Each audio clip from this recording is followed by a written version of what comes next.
What is up, everybody? Welcome. UFC 296, Edwards vs. Covington, Super Preview Show. We are here live.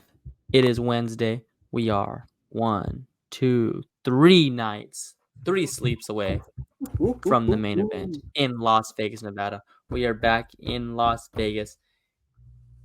It's starting to amp up. It's starting to get there. Starting to get the feeling. Starting to feel excited. Starting to get those jitters I get for the pay-per-view. It's here. It's happening. So I'm ready. Dude, this is one of those pay-per-views where not only do we get a great card on Saturday night, but we get pure entertainment all week long. And I feel like this week is unlike any card we've had in a long time because there are a lot of different types of personalities on this card. We've got Colby's crazy ass. We've got Leon just kind of chill, calm, and composed. We've got Bryce Thug Nasty Mitchell's redneck ass up there, just being funny as hell. We've got Ian Gary and his whole dilemma. We've got Paddy Pimblett with the whole fan base turning on him. We've got Tony Ferguson being crazy as always. I probably left some people out, and that's not even all of the good fights. Those are just the crazy personalities. But I've been more excited this fight week than I've been in a long time. I can't lie. After watching the individual press conferences today, they got me even more fired up than I already was. And I'm also ready to make some money. Yes, sir. We have a lot of that in store for you today. We're going to go through the whole main card. There's also some fights on the prelims that we like or that are interesting. We're going to kick it off in the light heavyweight division with Alonzo Menifield versus Dustin Jacoby. Dustin Jacoby coming off a big knockout win versus Kennedy Nzechukwu. That's how you say it, correct? I don't know. Something like that. Alonzo Menifield, 3-fight win streak, coming off a submission win over Jimmy Crute. Big fight here in the light heavyweight division. I've been a big Jacoby guy in the past. So that win, his last win, didn't surprise me.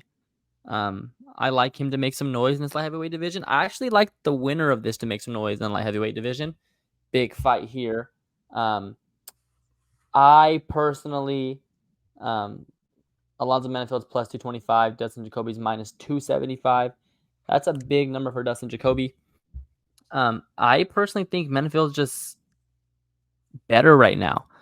I think his 3-fight win streak, 2 fights against Jimmy Crute, the one no decision, and then the submission win, 3-fight win streak. But I just think if I look at these two guys, I don't think Menifield's more well-rounded, but I think it could end in round 1, just like Dustin Jacoby's last fight.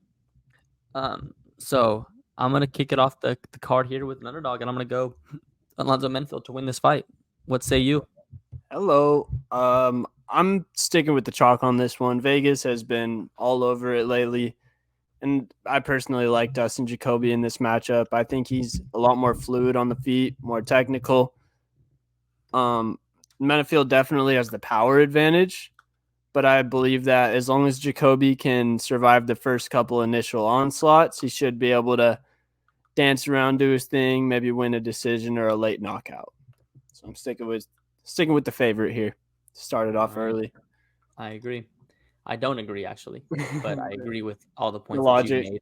Yeah, I'm here for I it. got you. I'm taking a coin toss. I think both these guys, they're gonna stand in the pocket and throw. I think Dustin Jacoby easily could have lost the last fight, and the way the exchange was going. So I'll take Menifield to win that exchange. So take my chances early. Try to get a little up on the day. See where the day takes us. Our next fight, we're gonna break down Cody Garbrandt versus Brian Keller at the bantamweight division. Cody Garbrandt coming in at minus 200. Brian Keller versus plus 170. What you got here, and who do you like? Dude, I mean, also shout out Joe, the guy that won the UFC matchmaking sweepstakes. This is his first fight that he made as a matchmaker. You remember that thing? Fight? Does Like anyone pick any fights, or it has to be like people they give him? I'm not really sure how it works. I think they have divisions. Each matchmaker has a division that they kind of oversee, and then They make the fights in that one, and then there's a guy that'll do the next weight class and the next one. So, yeah, he went in there, talked to Cody right after getting hired, talked to Kelleher, made this thing happen after Cody had been looking for fights for a while. So shout out, Joe. It's pretty sweet that the UFC hired somebody full-time to be a matchmaker just based off the sweepstakes too.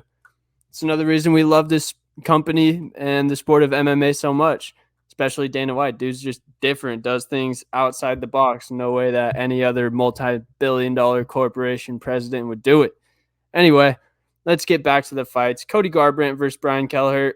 I honestly like Cody here. I don't think he's going to make a run back to the belt or anything like that, but I do think that he's getting back on the right track. I think that whole alpha male gym kind of is starting to get their feet under him again, start to catch up with the new wave of MMA, I guess you could say. So I'm going to be boring again, go with the minus 220 favorite in Cody Garbrandt. What do you got for us? Yeah, kind of all the same reasons you said. I think Garbrandt kind of got gifted a good matchup here. He's younger, coming off a big win. Brian Kelleher doesn't really finish anybody or hasn't been finished, so it's kind of going to go to decision. I got a bet on this fight later on, but yeah, I just think it's probably the first time, not in a while, but in recent memory, that I think Coach is better in this fight. I don't see a way that Kelleher wins. So yeah, I'll take Cody here. No love. Cody, no love. That's another big personality I don't even think I mentioned when I was doing my little rant at the beginning. But man, this card is so loaded. They better do the press conference with all of these guys that we're talking about up on the table. I don't want to see any of that main event, co-main, third fight bullshit. I want the big table, Conor McGregor style for this one right here. Yeah. The 2-story. Okay, let's go 3. I remember when they used to do like the summer kickoff shows where they would have like everyone that's fighting. Like that was tough. Did you see that before the press conference tomorrow? They're doing one with Suga and Cheeto, Volkan Topuria, and Strickland and Dricus all together on the same thing. Oh, wow. So that'll be good too, I think. Yeah. Oh, Suga's in Vegas this weekend? Mm-hmm. Another reason we should have been there. I know. I know. Well, another one of your guys here, Bryce Mitchell taking on Josh Emmett. Featherweight matchup here. Bryce Mitchell is minus 225 versus Josh Emmett, who recently just got off a title opportunity. Bryce Mitchell kind of was really on his way up, I feel like.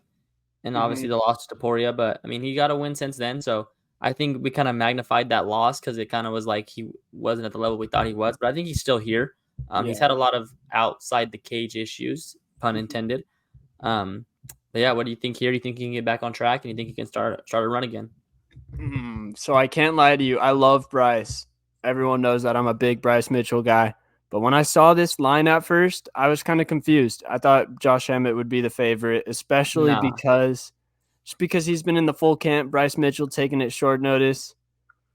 And just, I don't know, man, Bryce, ever since that Ilya fight, my bubble is still burst a little bit. I can't lie. I think looking back at it now, I think we have to look at it as Ilya's a top 10 pound for pound guy. Ilya's a guy. Yeah. So yeah, I think it's more so of what Ilya is than what Bryce wasn't. But yeah, I take less. So I think more of Mitchell actually now. At first I was like, all right, Mitchell's just not the guy. But looking back at it now, it's like Ilya's just the fucking guy. He is. And Mitchell does say he was really sick on that weekend, which it's hard to know if that's an excuse or not. But if you're hella sick, obviously you're not going to perform at your 100% capabilities. With all that being said, I also think stylistically this matchup favors Josh Emmett a little bit just because he's really durable. He's been proven very hard to submit throughout his career. And if Bryce Mitchell wins, it's most likely going to be either by submission or him just staying on top of Emmett in the grappling department. I think Emmett's better on the feet. He has more power. And fuck, dude, I'm gonna pick against my guy Bryce on the air. I'm so sorry, Bryce Mitchell, but I'm gonna ride with Bryce. This is my first. I'm not going to be rooting for my pick here, but I'm just giving y'all my honest picks because I would hate to say something that I don't really mean and somebody bets on it and then they lose and get mad at me for So it. are you gonna bet on Josh? Probably not, unless I'm really desperate. That's a stay. I hate betting against my favorite fighters because it kills the purity of the sport for me. You know, obviously we're big gambling guys, but we're also just huge fans at the end of the day, and I don't want to kill my fandom just to deepen my pocket. Sugar is the only like person or team where I've bet on with my heart, and it's paid off every fucking time. It's insane. It's been with my head. My heart convinces my head with Sugar. He's never getting beat, in my opinion. If him and Volk were to fight right now, I would probably convince myself to bet Sugar. It's kind of like with the Giants. He just always seems a way to cash us out. Bro, that's impressive because I bet with my heart twice a week during football season with USC and the Giants, no matter what. I'm really bad about being a heart better, but I'm getting better right here. I'm not betting on Bryce, but when I get a couple beers in me, I just might say Arkansas. He ain't losing with them camo shorts on. I think Bryce gets it done here. I think he wins by decision. I hope you are right, my friend. I truly hope so. Let's get into our main card. We have Vicente Luque versus Ian Machado Gary. Ian Gary 13-0. Vicente Luque, a staple in the welterweight division. Ian Gary's minus 395. Big favorite here. Vicente Luque plus 290. A lot of, like we talked about the past few weeks, a lot of stuff going on with Ian Gary. You could argue or you could ask the question, where is his head at? I think that's the big one here. And I kind of interested to see how he responds. Does it affect him? Does he come out, blame it on that? Or does he just say, fuck it, I got to roll with the punches. I take the adversity. I'm just going to knock this dude out. I think that'll go a lot. This will show a lot of how he is the person and how he responds to this. So I'm excited to see this. See what it's like. Yeah, because throughout this whole time, Ian Gary's been getting more hate than any other fighter on the roster for the last couple weeks, maybe the last month. But not once have I seen anybody say or comment any negative things about his fighting ability. I think besides maybe Leon when he said he got KO'd at the gym, or one of Leon's friends said that or whatever. But Ian Gary is a legit prospect in that welterweight division. No one has denied that. And I fully expect Gary to take care of business this weekend. Like you touched on, the only thing is, where is his head at? That's going to be the real thing. And if he goes out there, looks ice cold, doesn't let it phase him, takes care of business, it's going to be a really big show. It's going to be a big tell, like you said, to if he's a real guy or if he's just another guy.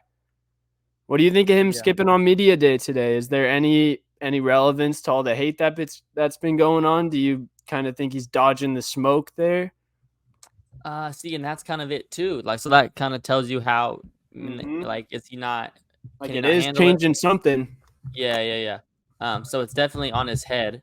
It's definitely something that bothers him, which it should. I think it would bother any human being. He could look at it as like, why they're just gonna ask the same thing over and over. Or maybe it really is affecting him. I don't know. Be interesting to see what happens tomorrow. I've heard both, like we talked about earlier off the air. I've heard he was going. I've heard he wasn't going. It'll be interesting to see. Or he could just be like, you know what? Fuck the media. I'm just gonna go fight. Because it wasn't like, I think this situation, it wasn't like he started saying shit and then now he's not answering it. He never said anything. It was all rumors brought on to him. So it's not like he stirred the pot and then now he's not answering the questions. It was never him in the first place. So in that perspective, it's kind of unfair to him to say, oh, you have to come and answer. Like, he didn't start any of that. And it's so like when we say like he's ducking, like, what is he ducking? Because he's ducking those questions, but he just woke up one day and this happened. It wasn't like he said some shit or started some shit. It literally just happened. So that, I mean, in to have his side a little bit, that could also be a factor. Yeah, I think it was literally he was talking some shit to MMA Guru about something completely unrelated. And then Guru went digging in the depths and went and found all this and posted it one morning, and it broke the MMA world. Yeah. So that's about where we're at right now with that. I do think it is a little odd though, because in every other Ian Gary fight, he has taken full advantage of the press conferences, all the media days. It seems like he always has outfits planned out. He has one-liners planned out. It's because he always has the leverage. That's true. That is very true. He might say, "This is a battle I don't want to fight right now. I just want to go fight my battle in the octagon." Yeah. So as far as who wins the fight, I still like Ian Gary here. I think he's just better. I think he's sharper. Maybe he chases an early finish again, but I think we need to look at like Luque is really good. So I don't think we need to judge if Ian Gary doesn't get it done in convincing fashion that it bothered him, it was on his head. Like, no, Vicente Luque is really good. So I think any win here for Gary is a good win and a big win. Yeah, and I mean, we've got to talk about Luque a little bit. I don't even think I've said his name yet, but he just beat he went skill for skill with RDA, who is one of the most skilled fighters of all time. Sure, RDA is a little bit past his prime, but Luque looked amazing in that fight. So it's not like, he's not a slouch. It's a tough one. That line's weird. I don't know. I don't think Luque wins, but I don't like that line. I don't like that line at all. Just a little food for thought out there for anyone that really hates Ian Gary, huh? Yeah. But yeah, I got Ian Gary here, probably a late finish, round 2, round 3. Yeah, I think he does get the finish also. I think as long as he doesn't just totally get outside of his game plan. There's no way he can respond and come out and pissed off, right? That's what I'm saying, dude. As long as he doesn't come out like too pissed off and just throw all his technique out the window like you see in basketball.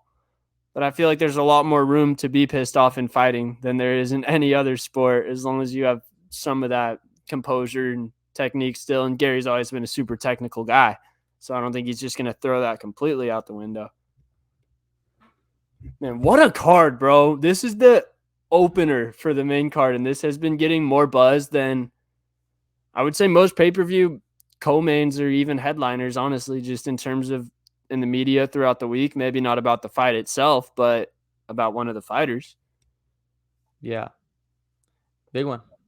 Super excited for that one. Super excited, obviously, for the fight in general, but we talk about this all the time with the sport stuff that goes on outside. So definitely interested to see how he responds to that one. Our next fight in the lightweight division, we got a banger. This is an underrated banger. Just the two guys. We got Tony Ferguson versus Paddy the Baddy Pimblett. Tony Ferguson plus 255. Paddy Pimblett minus 320. The newly refound Tony Goggins Ferguson. Yeah, interesting here. Do you take anything with the Goggins shit or no? So I'm gonna quote Paddy on this. I was watching Paddy's presser right before we hopped on here, actually, and he said 2 things that Tony Ferguson has never struggled with in his career has been his cardio and his mental fortitude. Like all the crazy submissions that he didn't tap from and never giving up. Those are the 2 things that haven't really dropped off with Tony. It's been the speed, the skill, the maybe not learning the new techniques. So I think that right there kind of popped the Goggins bubble for me, because Tony was already top tier with his cardio and he's already mentally tougher than most fighters on the roster. He's a sicko. So no, I don't think Goggins is going to make too much of a difference. What did you have lined up on that one? Yeah, I don't know. I don't think it makes a difference. They all train hard. Some way, Tony Ferguson always like borderline tricks me, and then I realize like no, he does this all the time. So it's like there's always a time where I'm like, oh shit, Tony's looking different. It's fuck, he does this all the time. Your voice ran through my head when I was watching his presser. I was thinking that same thing, and I was like, nope, he's a legit salesman. And I truly believe he like says what he believes. Like he believes what he's saying. Oh yeah. Interesting here, because I don't think Paddy's very good. Not like he was undefeated in strike or in Cage Warrior. So it'll be interesting. I've kind of been off Paddy since the Jared Gordon fight, where I still remember our play of the day was over 1.5, and we cashed out huge money.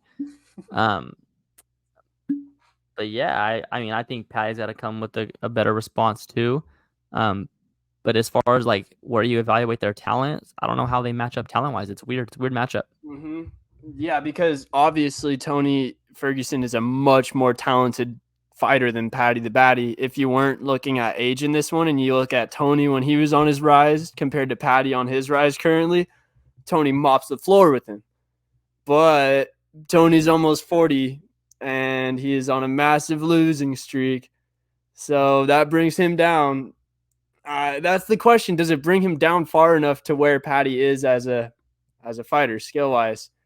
And I think it does. I think Paddy Pimblett goes out there and gets the decision victory, especially because I do think he did hurt his ankle in that Jared Gordon fight. I don't think he was just obviously hurt it because he had to get surgery and he's been out for the last year. And he still did have it wasn't really even close, honestly. Jared Gordon definitely won that fight, but he made it the distance on a damn near broken ankle. So I don't think we saw the full Paddy Pimblett that night. So I believe Paddy goes out there and wins by decision because Tony is very tough. He has that Goggins mentality and that Goggins cardio right now. So I don't think he gets put out of there. But give me give me Paddy by decision. Yeah, I think I like Patty here too. I don't think either guy can finish either one. I don't think Ferguson has enough in the tank and enough skill right now to finish Patty. And I don't think Patty just has enough. Same thing. Like I don't think Patty has it in him to finish Tony. I think Tony's too crazy. Tony still has a mental edge over him, I think, and Tony's just not going to quit, especially to Patty Pimblett. So I think Patty could beat him up for 3 rounds, but I don't think he can finish him. I don't think Tony's going to quit. So yeah, I like Patty here. Yeah, literally just summarized what I said, but a lot cleaner right there. Shit, man. And now we move to a scary fight. It's all you, brother. Take it away. I'm going to sound like a broken record if y'all watched the show earlier this week, but I am so excited to see Stephen Thompson take on Shavkat Rakhmonov. Obviously, Wonder Boy, last time he was supposed to fight, his opponent, Michel Pereira, did not make weight, and Thompson said, I don't want to fight a guy that's 4 pounds heavier than me. So he got bumped back to this card. And what a crazy change of opponents. You go from fighting Michel Pereira to Shavkat Rakhmonov. I'd almost rather fight Pereira at 174 pounds than fight a Shavkat on a full camp. And God, man, what are your thoughts on this one? I don't know. I kind of wish he would have took the original fight. But yeah, I just think it's a bad matchup all around. Shavkat's just on another level. I think Steven's striking can maybe keep him in it for the round and see round 2. But I think Shavkat's just going to wear on him over time. I don't think there's not much that Wonder Boy can do. If Wonder Boy was younger, give me Wonder Boy all day. We saw how he looked against Jeff Neal compared to how Shavkat looked against Jeff Neal. But I just think Wonder Boy doesn't have the durability at this point in his career to step in the cage with a Shavkat and not get beaten. Because even in that Kevin Holland fight, yes, everyone remembers Wonder Boy just piecing him up and landing those crazy combos and head kicks, but people forget that it was very even on the feet up until Kevin Holland broke his hand. Holland was landing a lot too. He broke that right hand from hitting Wonder Boy in the head with it. So Wonder Boy's striking might not even be as like above everyone else's as we think right now, and I don't think Shavkat's gonna break his hand or at least let that deter him because he just seems like a psycho. Yeah. So I'm all over Shavkat in this one. I don't even. This is like Bryce Mitchell, dude. I don't even want to bet it because Thompson's another one of my top 5 favorite fighters, but I just don't see a path to victory for him here. Yeah, if you don't see a path, brother, I definitely don't see a path. So if there was a path somehow, some way, you would have found it. So I don't think there's a path. Yeah, I mean, piecing him up, striking, head kick, knockout sounds nice, but easier said than done. And Shavkat is huge as well. He is a very, very big motherfucker. It's going to be hard to get that head kick up there. Yeah, I agree. You like Shavkat inside the distance by decision if you had to choose? I mean, you'd have to probably say inside, but I don't know. I'm not convinced he finishes him. Yeah, it hurts to just say it too. Like Thompson has fought a lot better opponents throughout the case of his career. Thompson will be the best guy that Shavkat stepped in there with, no doubt about it. But Shavkat's not the best guy Thompson stepped in there with. We just don't know how good this version of Thompson is. And he's been in camp since April. He said that he took some time off to let his body recover. But, I mean, that's a long time for a 40-year-old man to be in training camp going hard on his body. And he had everything lined up for that previous date. How long ago was that? Like 2 months ago? Yeah. Yeah, I mean, had everything lined up for that. Had to call an audible, do it all again, another weight cut. All the signs are pointing towards Rachmanov in this one. Yeah. I agree. Sorry, brother. You good? It's a brutal game we play. Yes, it is. We get to our co-main event of the evening. Alexandre Many Men Pantoja versus Brandon Royval, the second meeting here. Alexandre Pantoja's first fight since we've seen him live in person win the belt at International Fight Week over Brandon Moreno. Pantoja just keeps fighting guys he's already fought. So we talked about it earlier in the week. From my perspective, is I don't really see much difference here. Mm-hmm. I think Pantoja's just better at this point, and he was when they first fought 2 years ago. I think Pantoja's last 3 fights have been on another level. Obviously with Royval, then submitting Alex Perez, and then the win over Brandon Moreno. He looked really good, really convincing. I don't think Brandon Royval is really ready for this moment. He's been in those big fights. He's fought Moreno, fought Pantoja, and they both finished him. So I still think I like him eventually in this division, but he's still young, 31 years old. He has about 2-3 years. Yep. But yeah, I'm all over Pantoja here in this spot. Yeah. I'm gonna take it one step farther and say Pantoja inside the distance. You could go Pantoja by submission for plus 150. So Vegas doesn't think it's that crazy either. And that's what I'm going to be betting on this one. Pantoja by submission has it at plus 150 on my book. So, yeah, I just think it's going to go pretty similar. I think, and I forget who said it, but it's one of the most legendary fighters. I should remember his name, but he said you get like 30% better once you have the belt, just from the confidence you have and the way you carry yourself, at least for that first part of it before, it can get to your head. But they said, and we saw it with Leon against Usman, kind of similar thing. Islam, he's always been fucking crazy. But even Volk, when he beat Max, just took it up another notch. So I kind of think Pantoja is going to get some of that effect. And he's training at American Top Team, has the best guys in the world in there with him. So I'm all over our guy here. Many, many, many, many, many. I agree. I'm glad to see him back. Electric performance he had there. I think like we talk about, when you see someone live, it just feels different. Mm-hmm. Seeing him live, seeing him win the fight it was a big one. So I'm glad. He definitely got some fans from that walkout song too. Yeah, definitely. Now it is time. The main event of the evening. Leon Rocky Edwards versus Colby Chaos Covington for the undisputed welterweight title. Leon Edwards is now up to a minus 170 favorite. He was minus 150 earlier in the day at about noon. Damn. Plus 140. The line's starting to shift to Leon here.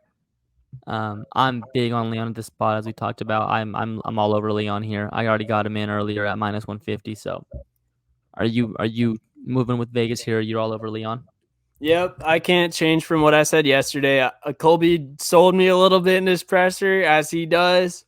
He had me. So I got something to say about that. So Tony Ferguson, Ian Gary, Sugar Sean, Conor McGregor,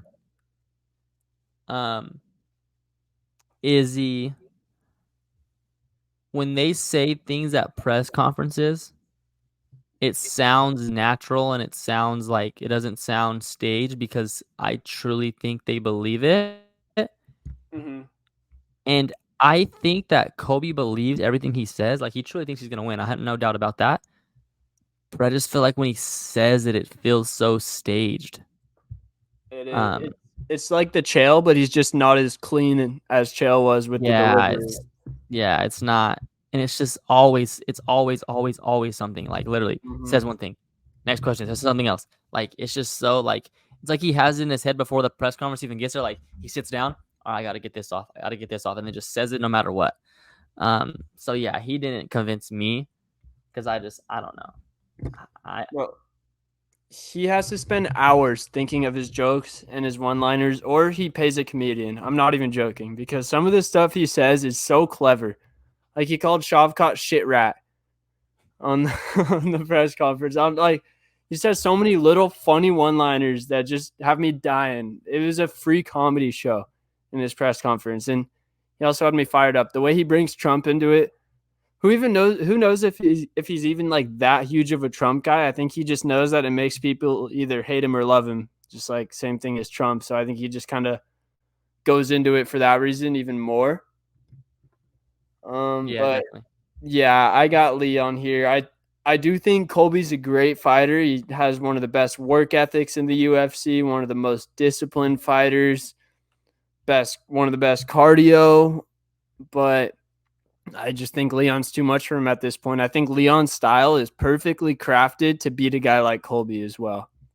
Just a sniper, defending takedowns, circling around, maybe making Colby frustrated, make a mistake, catch him with one of those head kicks.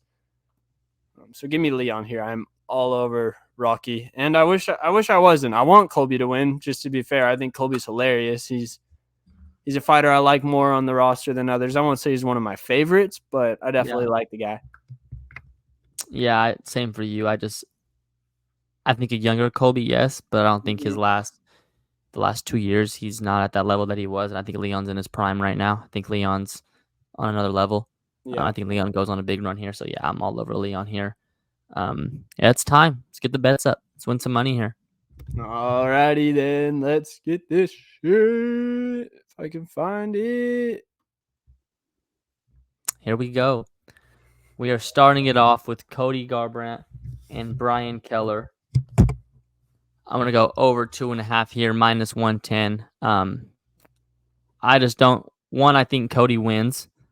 We've said that. So, again, you look at who do you think is going to win and how do they win. And I think Cody is a decision fighter now. He goes the distance. He picks them apart. He doesn't put himself in danger. So, give me over 2.5 there.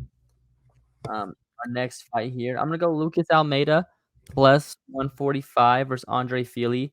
The reason I like this here is they're similar age. Lucas Almeida 1 year younger. He is coming off a loss to Pat Sabatini, but he's won 3 out of his last 5. He has a big win over Ian Trinidad. And then Andre Fili, this is more about Andre Fili. I don't like the value here. Let's hear it. He has. He's coming off 4 losses in his last 5. Ooh. And his 1 win was a split decision. Ooh. So yeah, this is more about fading Andre Fili here. So I'm gonna take my chances here with Lucas Almeida, and hopefully he gets it done. Then next underdog we're gonna go is Alonzo Menifield. Same thing we said earlier. I think that if Alonzo Menifield pushes the pace and they stand in the pocket and throw, which Dustin Jacoby has shown to do in his last fight, that's what happened. He came out with the win, and I think when you get in that, it's any man's fight at that point. So Alonzo Menifield's been in more of those than Jacoby, so I'll take my chances here, and I'll take Menifield plus 220 there. Then we're going to lay some juice these next 3. We're going to go Mitchell and Emmett over 2.5. I just don't think either fighter finishes either one, and I think it's just a 30-29, 30-28 type fight for Mitchell here. And then Gary and Luque. Ian Gary has been known to finish guys in the second. I think Luque can survive the first for sure, and then we just rely on that next 2.5 minutes. I like our odds there. I kind of like Ian Gary here, finish in the late second or early third. Tough fight here, like we said. So I like the over 1.5 here. More so, this is what I think about Luque. I think Luque can take it the distance. Maybe we get that Jalen Turner, Bobby Green ref on there just to add some assurance. Exactly. A big fight I'm on here on this one is Patty and Tony over 1.5. Lay the juice, lay whatever. Minus 220. I'll bet this all the way to minus 250 probably, but I just don't think there's no way in hell that this fight ends before the third round. Just the way these two guys fight and who they are. So yeah, that over 1.5. Nothing else to say for that one. Then with that being over 1.5, we're gonna take a stab at Patty by decision at plus 190. I think if it goes the distance, Patty probably wins. And the UFC has been known to give him a decision or two, so we'll go with Patty there by decision plus 190. Our favorite play of the day here is Leon Edwards. Like I said earlier, minus 155. If you're gonna get it in, get it now. It's already up to minus 170. It's not dropping in it. It's not dropping lower or anything than that. If you're gonna bet a favorite, bet it early in the week. If you're gonna bet an underdog, bet it later in the week. So let's go Leon Edwards minus 155. I'd bet that all the way to probably about 170, 180 possibly. And then we're just gonna take Pantoja here and still back-to-back and stills. Just think he's sharper, think he's better at this stage in his career. So I don't see the belt changing hands this early. So let's go Pantoja here. I'd probably bet that all the way to 2. Our parlay, we're going to parlay the champs, Leon Edwards and Pantoja. And we're going to parlay the 2 overs that I like, Patty and Tony over 1.5, and Ian Gary and Lukey over 1.5. That's plus 455. Some juice there for you. So bet responsibly and good luck. Bro, I'm a really big fan of all of those besides the Man of Field, obviously, because I picked Jacoby. But I think those are some smart money bets. If you had one that, we'll throw it back a little bit. I'm sorry to put you on the spot, but do you have one that's a play of the day? Just out of all of those, one that you feel the best about? Those overs really sold. Leon Edwards. It's Robbie? rare we have the main fight as the play of the day, but I think Leon Edwards. I just don't think there's a way he loses. All right, then. Y'all heard it here. Thank you for tuning in to this preview show. This was a fun one, bro. There was like a lot of things to talk about inside and outside the cage. Please make sure to tune into the press conference tomorrow too, because that is going to be obviously not as entertaining as the fights, but it is going to be very, very, very entertaining. And as always, Jalen, appreciate you cooking up the bets on here. As always, I think you're going to make a lot of people some money as long as they tune in. I'll bet myself some money too. Hell yeah. Until next week, doses. And I forgot where the little ending video is, so I'm going to just end this thing.